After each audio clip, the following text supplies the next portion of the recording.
अस्सलाम वालेकुम। तो यहाँ पे मैंने एक पाव लिया चने की दाल। ये देसी वाली दाल है। आपने अच्छे वाले स्टोर से देसी दाल लेनी है।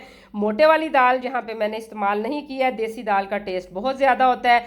इसको पकाने से 2 घंटे पहले ज़रूर भिगो दिया करें। अच्छी तरह इसको धो लिया करें। इसमें धूल मिट्टी बहुत ज़्यादा होती है, केमिकल्स वगैरह लगे होते हैं। इसको वॉश अच्छी तरह करने के बाद वो सारे केमिकल उतर जाते हैं। 2 घंटे मैंने इसको भिगो दिया था। अभी इसकी लुक कुछ इस तरह हो गई है, क्योंकि ये देसी दाल है, ये बहुत ज़्यादा मोटी नहीं होगी। तो इसको मैं कुकर में डाल रही हूँ और इसमें डाल रही हूँ 1.5 कप पानी का। तो इसमें कोई नमक, कोई मिर्च, कोई हल्दी, कोई ऑयल बिल्कुल शामिल करने की ज़रूरत नहीं है। तो यहाँ पे मैं इसको 5 मिनट का वेट लगाऊंगी। जब सीटी हिल जाएगी उसके बाद आपने 5 मिनट का वेट लगाना है। पाव चने की दाल और आधा किलो लौकी ली है। इसको कद्दू कह लें, लौकी कह लें, आप पता नहीं क्या अपनी ज़बान में कहते हैं, मुझे कमेंट में ज़रूर बताइएगा। आधा किलो मैंने ये कद्दू मंगवा लिया था। ठीक है, ये बिल्कुल फ्रेश वाला कद्दू है। इसका छिलका उतार देंगे। ये जो मैं दाल कद्दू की रेसिपी आपके साथ शेयर कर रही हूँ, इससे पहले आपने शायद इतनी टेस्टी दाल कद्दू का सालन नहीं खाया होगा। ये आप जब देखेंगे मुकम्मल रेसिपी मेरी तो आपको खुद पता चलेगा कि ये कितना टेस्टी दाल कद्दू तैयार होगा। तो इसकी बारीक बारीक सी कटिंग कर लेंगे। छीलने के बाद मैंने अच्छी तरह इसको धो लिया था। जहाँ पे इसकी मैंने बारीक सी कटिंग कर ली है और ये दाल उबल चुकी है, देख सकते हैं, टूटी भी नहीं और अच्छी तरह गल भी चुकी है। इसी तरह आपने भी करना है। सिर्फ 5 मिनट का वेट लगाना है। 2 मैंने प्याज ली हैं, 2 टमाटर लिए हैं और 2 ही सब्ज़ मिर्चें ली हैं। ठीक है, तो ये मैंने ग्राइंडर का जग ले लिया है। इसमें ये प्याज शामिल कर देंगे क्योंकि मुझे पेस्ट चाहिए। 1/2 कप इसमें मैंने पानी का डाल दिया है और इसकी पेस्ट तैयार कर लेंगे। ठीक है, तो यहाँ पे जो पेस्ट है वो बिल्कुल तैयार हो चुकी है। जग में थोड़ा सा पानी भी डाल लिया करें, चीज़ों को ज़ाया बिल्कुल ना किया करें। ये जो टमाटर होते हैं ये भी इसी तरह मैं जग में डाल दूँगी और 1/2 कप इसमें भी पानी का डाल दूँगी। तो मैं सारी चीज़ें बिल्कुल ज़ाया नहीं करती हूँ। पानी वगैरह डाल के जो खंगाल वगैरह होता है वो ज़रूर डाल लिया करें। यहाँ पर प्यूरी भी तैयार हो चुकी है। ये सारी जो तैयारी होती है आप पहले कर लें तो सालन बनने में बिल्कुल टाइम नहीं लगता। दही को हमेशा फेंट के इस्तेमाल किया करें, चाहे मिक्सर से या चम्मच से ज़रूर फेंट लिया करें। इसकी जो फुटकियाँ वो बिल्कुल ख़त्म कर दिया करें। दही जितना स्मूथ होगा वो अच्छा लगेगा। सालन में पता भी नहीं चलता दही डला हुआ है, लेकिन टेस्ट से पता चलना चाहिए। ठीक है, यहाँ पे 4 टेबल स्पून मुझे दही के चाहिए। यहाँ पे जो मैंने मसाले लिए वो भी आप देख लें।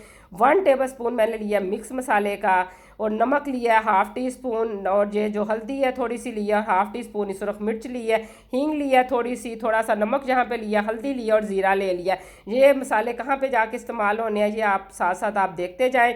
अभी चूल्हा ऑन करते हैं और ऊपर रख देंगे एक पैन को और यहाँ पे जो मैं अभी आपको मसाले दिखा चुकी अभी इस्तेमाल होंगे, यहाँ पे मैं 4 टेबल स्पून तकरीबन ऑयल का शामिल कर दूँगी और इसको ज़रा गर्म होने देंगे और आंच यहाँ पे स्लो रखनी है। ये जो मैंने अभी आपको हींग वाला मसाला दिखाया था अभी यहाँ पे ये शामिल कर देंगे। ज़ीरा, हल्दी, नमक और हींग जो है ना, चुटकी भर हींग का इस्तेमाल करके देखें सालन में इसका टेस्ट बहुत ज़्यादा हो जाता है और इसके फ़ायदे बहुत ज़्यादा हैं। ठीक है, तो यहाँ पे इसको हम थोड़ा सा फ्राई करेंगे और ये जो लौकी है अच्छी तरह हमने वॉश कर ली थी, इसको अभी यहाँ पे शामिल करते हुए इसको हमने फ्राई करना है। ठीक है, इनका ज़ीरे का टेस्ट और हींग का टेस्ट इसके साथ इतना ज़बरदस्त हो जाता है और हल्दी के साथ इसका कलर बहुत ज़्यादा खूबसूरत हो जाता है, क्योंकि कद्दू बहुत ज़्यादा बादी होता है लेकिन ये इसके फ़ायदे भी बहुत ज़्यादा, जो मैदे के मसले होते हैं, नबी सल्लल्लाहु अलैहि वसल्लम को हमारे ये कद्दू बहुत ज़्यादा पसंद था। बच्चे तो नहीं खाते लेकिन ये बच्चों को खिलाया करें। बच्चे तभी खाएंगे जब आप उनको अच्छे तरीके से खिलाएंगे। यहाँ पे भुनाई करने के बाद मैंने 1/2 कप इसमें पानी का शामिल कर दिया है। भुनाई आपने अच्छी तरह करनी है, ज़ीरे की खुशबू अच्छी तरह आनी चाहिए। इसको कवर करके 10 मिनट तक हम छोड़ देंगे। 10 मिनट के बाद अब देखें यहाँ इसका ऑयल बिल्कुल अच्छी तरह सेपरेट हो चुका है। तो इसको हमने बिल्कुल यहाँ पे नहीं गलाना, क्योंकि हमें ना तो ज़्यादा गली हुई दाल चाहिए ना ही ज़्यादा मतलब गलना चाहिए, लेकिन टूटना नहीं चीज़ को चाहिए। तो यहाँ पे माशाल्लाह से ये देख सकते हैं फ्राई हो चुका है ये हमारा कद्दू। तो इसको हम भी किसी बोल में निकाल लेंगे। तो ये कितनी आसान सी रेसिपी मैं आपके साथ शेयर करती हूँ। आप मुझे अपना फीडबैक ज़रूर दिया करें, मुझे बहुत खुशी होती है।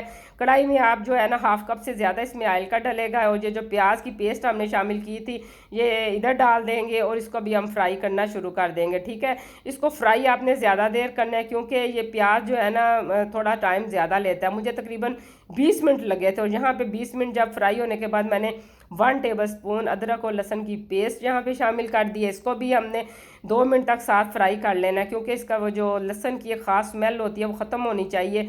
इसके बाद वो जो मैंने आपको मसाले दिखाए थे ना सारे, नमक, मिक्स मसाला, हल्दी और सुरख मिर्च, मसाले मैं आपको अक्सर कहती हूँ अपने टेस्ट के हिसाब से आप कम ज़्यादा कर लिया करें। थोड़ा सा पानी डालेंगे, चीज़ों को ज़ाया बिल्कुल ना किया करें।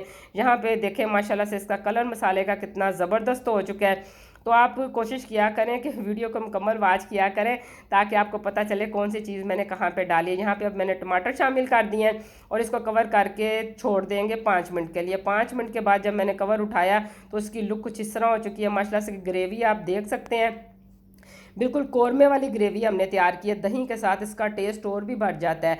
और इसमें भी थोड़ा सा पानी डालते हुए अब इसके मसाले को हमने अच्छी तरह भून लेना है। मसाले की भुनाई जितनी अच्छी होगी सालन उतना ही टेस्टी बनेगा। ये जो कद्दू हमने फ्राई किया था अब इसमें यहाँ पे शिफ्ट कर देंगे। देखें माशाल्लाह से इसका कलर कितना प्यारा हो गया। अच्छी तरह मैंने बुनाई की है, 10 से 12 मिनट बुनाई की थी, ठीक है। तो उसके बाद मैंने वो जो पानी है ना इसमें 1 कप के करीब पानी शामिल कर दिया है। तो तकरीबन इसको 10-12 मिनट लगे होंगे कवर करने के बाद। अभी यहाँ पे देख सकते हैं इसका कलर भी कितना प्यारा हो चुका है और ये कद्दू यहाँ पे अच्छी तरह गल भी चुका है।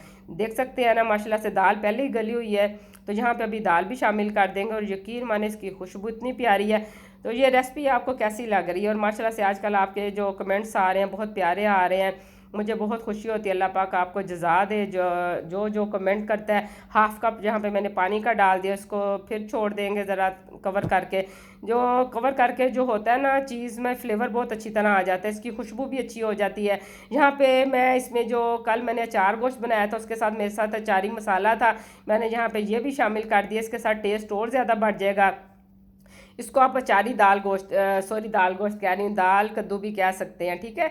अचारी दाल कद्दू जो है ना यहाँ इस मसाले के साथ इसका टेस्ट बहुत बढ़ जाता है और बच्चे डिफरेंट चीज़ें खा के बहुत खुश होते हैं। वही रूटीन की चीज़ें रूटीन के तरीके से ही आप उनको खिलाएंगे तो बच्चे बार बार तंग हो जाएंगे। नए नए तरीके से आप खिलाया करें, बच्चे भी खुश रहते हैं। यहाँ पे अभी हम दम लगा देंगे, सब्ज़ मिर्चें डाल दें और गरम मसाला डाला और कसूरी मेथी यहाँ पे मैंने डाल दी। ये भुनाई करके मैं इसको फिर पीस लेती होती हूँ, इसकी खुशबू बहुत बढ़ जाती है।